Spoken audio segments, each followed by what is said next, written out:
Hey everyone, welcome back to my channel Becoming Proactive with Soumya Agarwal. I hope you all are doing absolutely good. So this is another revision series. Now I am going to upload some revision videos that are related to CA final costing. So this is the video number 1 for chapter number 3, Lean System and Innovation. So इस video में we'll discuss about only the introduction part and then from the next video we'll start with the explanation of other topics. तो अगर हम chapter overview देखें तो इस chapter में ना हम लोग दो कैटेगरीज को पढ़ने वाले हैं. पहला जो हमारा कैटेगरी रहेगा that will be about the lean system and then the next category is going to be the innovation and BPR. तो इस चैप्टर का जो आप कह सकते हो जिस तरह से ये चैप्टर प्रोसीड होता है, so this chapter is like जो लीन सिस्टम है उसमें कुछ वेस्टेजेस है. ठीक है, तो बेसिकली एक सिस्टम है जिसमें हम वेस्ट मिनिमाइजेशन पे फोकस करते हैं. तो हम उस वेस्ट मिनिमाइजेशन को कैसे कर रहे हैं उसी की कुछ टेक्निक्स हैं. सो देयर आर लीन.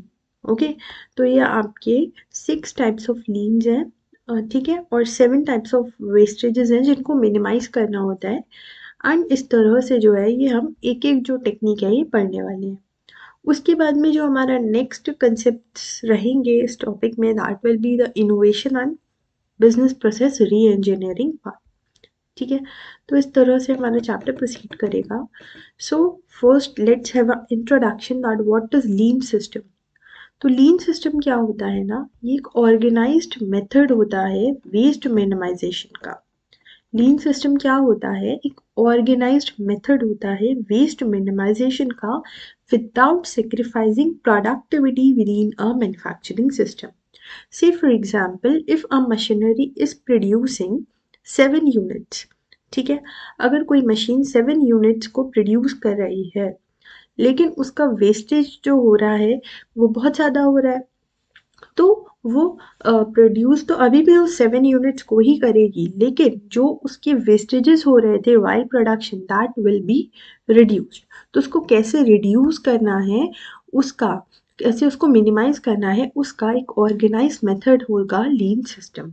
ठीक है ना, लीन इम्प्लीमेंटेशन जो है वो एम्फेसाइज करता है इम्पोर्टेंस के बारे में about optimising the workflow through strategic operational procedures while minimising waste and being adaptable. तो सिंपल सी बात है, अगर आपको बोला जा रहा है कि आपको उतना ही प्रोडक्शन करना है जितना आप पहले कर रहे थे लेकिन कम वेस्टेजेस के साथ में, सो डेफिनेट सी बात है ना that you will have to optimise your workflow. आपको और ज़्यादा ऑर्गेनाइज तरह से काम करना होगा. तो इसी तरह से एक कंपनी जब लीन सिस्टम को लेकर आती है ना अपनी ऑर्गेनाइजेशन के अंदर, तो वेस्ट मिनिमाइज हो जाता है, साथ ही में प्रोडक्शन उनका उतना का उतना ही रहता है. मतलब वो प्रोडक्शन के साथ कोई कॉम्प्रोमाइज़ नहीं करते हैं बल्कि वो फोकस करते हैं कि मैं कैसे वेस्ट को कम कर सकूं. राइट, तो वेस्ट क्या होता है ना, वेस्ट की डेफिनेशन भी आप कर सकते हो. तो पहले तो देखो 3 पॉइंट्स हम लीन सिस्टम के याद कर लेते हैं. लीन सिस्टम का आपको कुछ कीवर्ड्स आप याद कर लो. ठीक है, तो पहला कीवर्ड आपका हो गया वेस्ट मिनिमाइजेशन, दूसरा कीवर्ड आपका हो गया ऑर्गेनाइज मेथड. लीन सिस्टम क्या है, ऑर्गेनाइज मेथड है वेस्ट मिनिमाइजेशन का without sacrificing productivity. So these are basically your keywords जो आपको याद रखने हैं. आप चाहो तो स्टडी मटेरियल में ही हाईलाइट कर लो या फिर you can note down.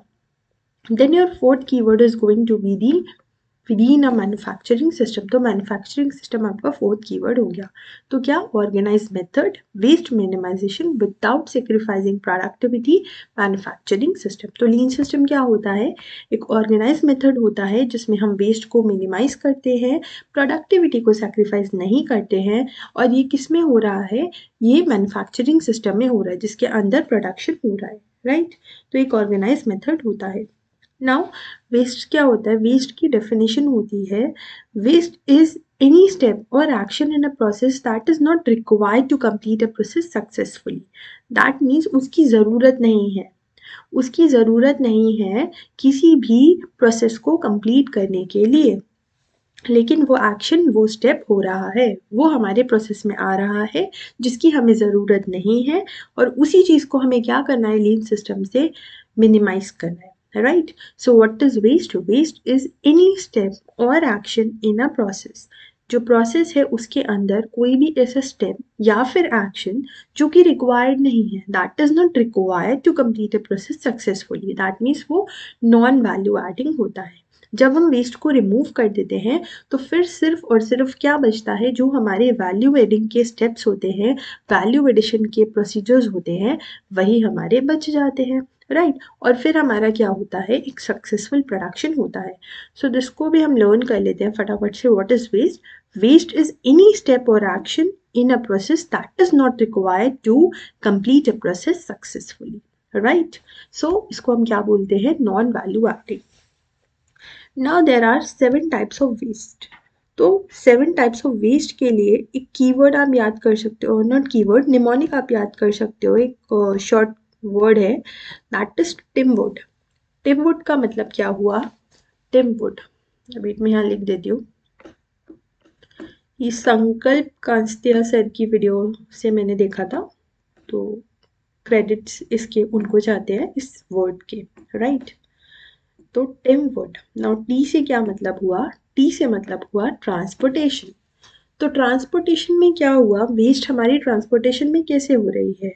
Moving products that is not actually required to perform the process. हम अननेसेसरली प्रोडक्ट को मूव कर रहे हैं जबकि हमें ज़रूरत ही नहीं है उसको मूव करने की, ठीक है।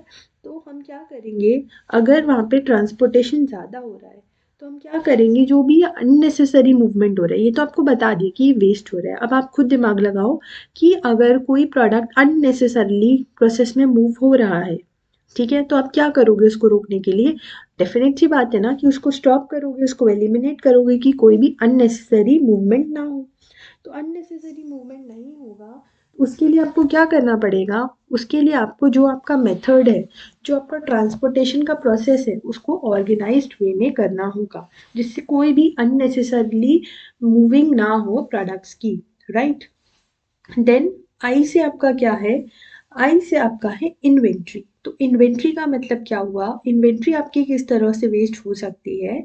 अगर आपके पास में ज़्यादा इन्वेंट्री है, having more inventory than what is minimally required at any point of process including end product। अगर आपके पास में ढेर सारा स्टॉक है, लाइक अभी कोविड हुआ था, राइट, तो कोविड में भी जिसके पास में बहुत सारा स्टॉक था एंड मार्केट्स बंद हो गए थे, लोगों की डिमांड थी नहीं उतनी, तो उस वजह से क्या हुआ था, बहुत सारा चीज़ें वेस्ट हो गई थी। तो अननेसेसरीली आप प्रोड्यूस करके रख लोगे, स्टॉक रख लोगे अपने पास में, तो फिर वो एक तरीके का वेस्ट ही है। तो अब आप दिमाग लगाओ, उससे क्या होगा, उसके कॉन्सिक्वेंसेस क्या क्या होंगे? एक तो आपका प्रोडक्ट वेस्ट हो रहा है, दूसरा क्या हो रहा है, दूसरा आपका स्पेस भी तो घिर रहा है ना, जहाँ पे आप अपना इन्वेंट्री को स्टोर कर रहे हो, ठीक है, फिर स्टोरेज कॉस्ट भी लग रही होगी कुछ ना कुछ। तो ये सारे के सारे वेस्टेजेस हैं that are related to inventory. अभी तक हम लोगों ने 2 टाइप के वेस्टेजेस डिस्कस कर लिए। Number 1 was your transport. तो ट्रांसपोर्ट में अननेसेसरली मूवमेंट्स हो रहे हैं प्रोडक्ट्स के अंदर। एंड इन्वेंट्री, हमारे पास ज़रूरत से ज़्यादा इन्वेंट्री है जितना हमें रिक्वायर्ड नहीं है, ठीक है। या फिर अब इसमें इन्वेंट्री में भी ना दोनों ही चीज़ें आ गई, आपका रॉ मटेरियल भी आ गया और आपका फिनिश्ड गुड भी आ गया, ठीक है। तो जितना आपको रिक्वायर्ड नहीं है उससे ज़्यादा आपने रॉ मटेरियल को अपने स्टॉक में रख रखा है, एंड जितना आपको रिक्वायर्ड नहीं है उससे ज़्यादा आपने एंड प्रोडक्ट को भी रख रखा है, राइट। तो ये आपका हो गया इन्वेंट्री। अब इसको अगर इन्वेंट्री वाले वेस्टेज को हटाना है तो उसके लिए क्या करना पड़ेगा? उसके लिए आपको दोनों ही चीज़ों को कोऑर्डिनेट करना पड़ेगा। दैट मीन्स जितना आपको प्रोडक्शन चाहिए उतना ही रॉ मटेरियल लेकर आओ, एंड जितनी आपकी सेल्स है, जितनी आपकी सेल्स होने वाली है उतना ही प्रोड्यूस करो। सेल्स के लिए उस फैक्टर पे काम करो कि कैसे आप सेल्स को फोरकास्ट कर सकते हो, राइट। तो ये आपका हो गया सेकेंड वेस्ट। उसके बाद में आपका थर्ड वेस्ट हो गया मोशन। ना मोशन का मतलब यहाँ पे अगेन रिलेट करता है टू मूवमेंट। अब मूवमेंट किस किस चीज़ों का हो सकता है? लोगों का हो सकता है, मैन पावर जो आपकी है, देन मशीनरी का हो सकता है, इक्विपमेंट्स जो है। सो पीपल और इक्विपमेंट मूविंग और walking more than what is required to perform the process. Unnecessarily लोग इधर से उधर जा रहे हैं या फिर इक्विपमेंट्स का मूवमेंट हो रहा है, सो that is also not required, ठीक है। तो जो कि रिक्वायर्ड नहीं है और फिर भी वो लोग मूवमेंट कर रहे हैं तो वो आपका एक तरीके से वेस्ट ही है। मतलब अगर रिक्वायर्ड है उस प्रोडक्शन प्रोसेस में तो ठीक है लोगों का मूवमेंट, इक्विपमेंट्स का मूवमेंट, वरना वो एक तरीके का वेस्ट ही है, ठीक है। तो ऐसे में क्या होगा ना, ऐसे में आपका जो है इस पे आपको वर्क करना होगा, इस पे आप वर्क करोगे क्योंकि आप खुद सोचो ना, अननेसेसरली मूवमेंट करोगे मशीन्स का, अननेसेसरली उसको चलाओगे, तो उसके लिए आपका क्या होगा, उसके लिए आपकी अगेन उसमें ज़्यादा कॉस्ट लगेगी। इसी तरह से लोगों के मूवमेंट में पीपल अगर अननेसेसरली मूव कर रहे हैं तो उससे वो और ज़्यादा लेबर कॉस्ट आपकी लगेगी। तो ये दोनों ही चीज़ें अगर रिक्वायर्ड ही नहीं है प्रोडक्शन प्रोसेस में तो वेस्ट ही है ना। तो इसलिए लोगों का और इक्विपमेंट्स का मोशन, दैट मीन्स मूवमेंट को भी आप क्या करो, स्टॉप करोगे। ठीक है, तो ये आपके 3 वेस्ट हो गए। नाउ वुड, वुड पे आते हैं हम। तो यहाँ पे डब्ल्यू का मतलब हुआ वेटिंग ऑफ प्रोडक्ट्स, वेटिंग। ठीक है, डब्ल्यू का मतलब हुआ वेटिंग। तो वेटिंग से क्या मतलब है हमारा, waiting of products for next production step. तो इसमें क्या हुआ, waiting includes products waiting on the next production step. That means कि जैसे आपको पता है कि बहुत लंबी एक चेन होती है पूरे के पूरे प्रोडक्शन प्रोसेस में। ठीक है, अब प्रोडक्शन प्रोसेस में एक चेन है, तो अगर एक एक चीज़ कंप्लीट होगी तभी दूसरी चीज़ आएगी, फिर दूसरी चीज़ कंप्लीट होगी तभी तीसरी चीज़ आएगी। जैसे कि सपोज कार हो गई, तो कार की मैन्युफैक्चरिंग में ही आप देख लो ना कितने सारे स्टेप्स हैं। जब तक वो सारे के सारे स्टेप्स कंप्लीट नहीं होंगे तब तक वो कार मैन्युफैक्चर नहीं हो पाएगी। तो अगर इसी पूरे प्रोसेस में जो बहुत सारे प्रोडक्ट्स को मिलके एक पूरा प्रोडक्ट बन रहा है, दैट मीन्स कार बन रही है, तो इसी में ही अगर एक चीज़ तो जल्दी प्रोड्यूस हो गई, दूसरी चीज़ लेट प्रोड्यूस हुई, तो उसमें क्या होगा, अननेसेसरीली वेटिंग टाइम करना पड़ेगा, एक प्रोडक्ट को ज़्यादा वेट करना पड़ेगा दूसरे प्रोडक्शन स्टेप के लिए। ठीक है, तो दूसरे प्रोडक्शन स्टेप पे उसको, क्योंकि पहला वाला प्रोडक्शन स्टेप हो सकता है पूरी तरह से कंप्लीट ना हुआ हो, तो उस प्रोडक्ट को क्या करना पड़ेगा, उस प्रोडक्ट को हमें वहीं की वहीं रोकना पड़ेगा। तो ये जो प्रोडक्शन स्टेप्स की चेन है ना, ये भी स्ट्रीमलाइन होनी चाहिए, और अगर ये स्ट्रीमलाइन नहीं है तो एक तरीके का वेस्ट ही है, आपका प्रोडक्ट रुका पड़ा है, right. So products waiting on the next production step, क्योंकि वो नेक्स्ट प्रोडक्शन स्टेप पे वर्कआउट करने के लिए रेडी ही नहीं है उस टाइम पे, राइट। तो वो पूरी चेन जो है प्रोडक्शन की, दैट शुड बी स्मूथ, तभी आपका जो प्रोडक्शन है वो एक सक्सेसफुल प्रोडक्शन है। और अगर वो अननेसेसरली वेट कर रहे हैं वहां पे, so that is the wastage of time only, right. तो अभी तक हमारे 4 वेस्टेजेस हो गए, transportation, then I for inventory, M for motion and waiting time, right. Then O, तो ओ, पहला ओ आपका बात करता है ओवर प्रोडक्शन की, दूसरा बात करता है ओवर प्रोसेसिंग की। तो ओवर प्रोडक्शन तो नाम से ही समझ आ रहा है कि जितनी डिमांड नहीं है उससे ज़्यादा आपने प्रोडक्शन कर लिया। So this is related to inventory only, कि आपने जितनी रिक्वायरमेंट नहीं थी उससे ज़्यादा प्रोडक्शन कर लिया, तो आपको उसको स्टोर करना पड़ेगा। आप स्टोर करोगे तो उसमें इतने सारे कॉन्सिक्वेंशियल कॉस्ट लगेंगी, तो वो आपका हो गया over production. Then over processing में क्या हो गया, ओवर प्रोसेसिंग में हुआ unnecessarily work elements, that means non value added activities. आपने उन एक्टिविटीज को कर लिया, उन वर्क एलिमेंट्स को कर लिया जो कि रिक्वायर्ड ही नहीं थे उस पर्टिकुलर चीज की प्रोसेसिंग के लिए। ठीक है, तो उससे अगेन आपकी कॉस्ट लगेगी बहुत ज्यादा, राइट। तो आप कुछ अननेसेसरी काम करे जा रहे हो, तो वो एक तरह से वेस्टेज ऑफ टाइम भी है, वेस्टेज ऑफ मनी भी है, और आपका जो काम है, प्रोडक्शन है, वो भी ठीक से कंप्लीट नहीं हो रहा। तो this is a non value added activity. तो कोई भी तरीके की आपको ओवर प्रोसेसिंग से बचना है, कोई भी तरीके के ओवर प्रोडक्शन से भी बचना है। देन डी का मतलब क्या हुआ, डी का मतलब हुआ डिफेक्ट्स। ठीक है, तो यहाँ पे डी है नहीं, या this one is defects, rework from defects, non right first time. So that means defects का मतलब ये हुआ कि उस पर्टिकुलर चीज में क्या है, डिफेक्ट है, जो आपने प्रोडक्शन किया है वो ही डिफेक्टेड है। तो अब यार प्रोडक्शन ही डिफेक्टेड है आपका, तो फिर उसको आपको या तो रीप्रोड्यूस करना पड़ेगा, उसको दोबारा से प्रोड्यूस करना पड़ेगा, वरना क्या वो ठीक रहेगा, वरना क्या मतलब उसका कुछ यूज रहेगा अगर आपने डिफेक्टेड प्रोडक्ट ही प्रोड्यूस कर लिया। तो डिफेक्ट्स जो हैं वो भी एक तरीके का बहुत बड़ा वेस्ट है। तो इसलिए कंपनीज को इस चीज पे भी फोकस करनी चाहिए कि फर्स्ट टाइम पे ही जो प्रोडक्शन हो रहा है वो ही एकदम परफेक्ट हो, उसमें कोई भी उसकी क्वालिटी में, उसके फंक्शनिंग में कोई भी डिफेक्ट ना हो, वो सब कुछ प्रॉपर हो। ठीक है, तो अगर डिफेक्टिव प्रोडक्ट्स नहीं बनेंगे, सब कुछ प्रॉपर प्रोडक्ट्स बनेंगे, तो कंपनी का प्रोडक्शन भी ठीक रहेगा एंड आगे की चीजें भी ठीक हो जाएंगी। ठीक है, तो रीवर्क फ्रॉम डिफेक्ट्स का मतलब यही हो गया कि उससे अननेसेसरीली आपका रिप्रोडक्शन आपको करना पड़ेगा, और अननेसेसरीली वो क्या करेगा, एक तरह से कंपनी की इमेज भी देखो हैम्पर ही होगी ना। और अगर आपने उसको बेच दिया तो, और वरना अगर आप नहीं भी बेच रहे हो, अगर आप डिफेक्टेड प्रोडक्ट्स को प्रोड्यूस कर रहे हो तो वो किसी भी काम की कंपनी के लिए भी नहीं है ना। तो उसमें रीवर्किंग जो है वो दोबारा से करनी पड़ेगी। तो इसलिए बेटर यही रहेगा कि अपने जो प्रोडक्शन प्रोसेस है उसको इस तरह से बनाओ कि फर्स्ट टाइम में ही परफेक्ट क्वालिटी आए और जो है कुछ भी डिफेक्टेड ना हो।